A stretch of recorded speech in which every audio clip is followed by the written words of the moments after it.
Hello friends, நீங்கள் இப்போது தான் என் வீடியோவை பார்க்க வந்திருக்கீங்களா? இதற்கு முன்னாடி நான் அருள்மிகு ஸ்ரீ மீனாட்சி அம்மனின் அற்புதங்களை பற்றி கூறியதை நீங்கள் இன்னும் கேட்கலையா? கவலை வேண்டாம், அதற்கான லிங்கை நான் டிஸ்கிரிப்ஷனில் கொடுத்துருக்கேன். உடனே போய் அதை கேட்டுவிட்டு அதுக்கப்புறம் வந்து இந்த வீடியோவை கேட்க ஆரம்பிங்க. மதுரை மீனாட்சி அம்மன் கோவிலில் நடைபெறும் சித்திரை திருவிழாவின் தொடர்ச்சியை கேட்போம்.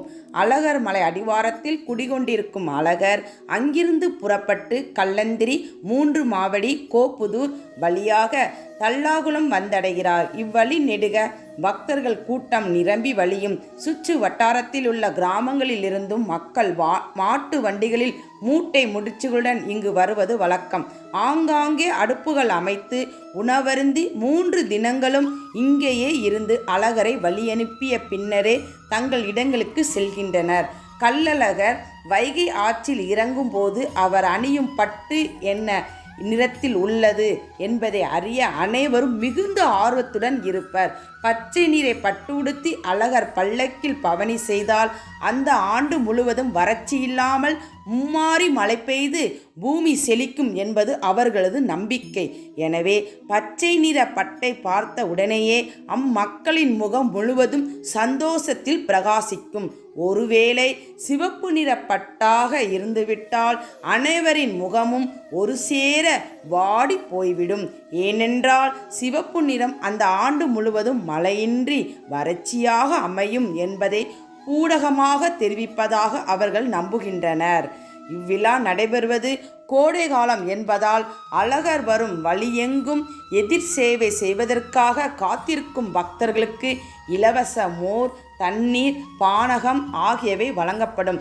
அத்துடன் பலியிடல், மொட்டையடித்தல் போன்ற நேர்த்தி கடன்களையும் ஏராளமான பக்தர்கள் செலுத்துவர்.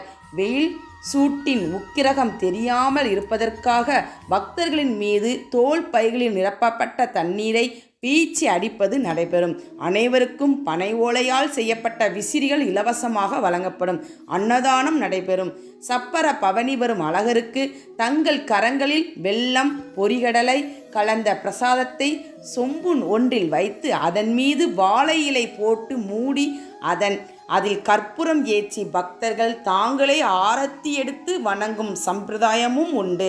இந்த விழாவின் போது 10 லட்சத்திற்கும் மேற்பட்ட மக்கள் திரள்வதால் இது தமிழகத்திலேயே மிக பெரிய விழாவாக கருதப்படுகிறது. ஃப்ரெண்ட்ஸ், சித்திரை திருவிழாவை பற்றி கேட்டோம். இத்துடன் சித்திரை திருவிழா முடிஞ்சது. அடுத்ததாக ஆவணி மூல திருவிழாவை பற்றி கேட்போம். அதுவரை இணைந்திடுங்கள் RRG யூடியூப் சேனலுடன். ஃப்ரெண்ட்ஸ், உங்களுக்கு என்னுடைய வீடியோ உடனுக்குடன் கிடைக்க மறக்காமல் சப்ஸ்கிரைப் பண்ணுங்கள். அதே மாதிரி இந்த வீடியோ பிடிச்சிருந்தா லைக் பண்ணுங்கள். மனசில் என்ன தோணுதோ அதை கமெண்ட் பண்ணுங்கள். மறக்காமல் உங்கள் ஃப்ரெண்ட்ஸுக்கு இதை ஷேர் பண்ணுங்கள்.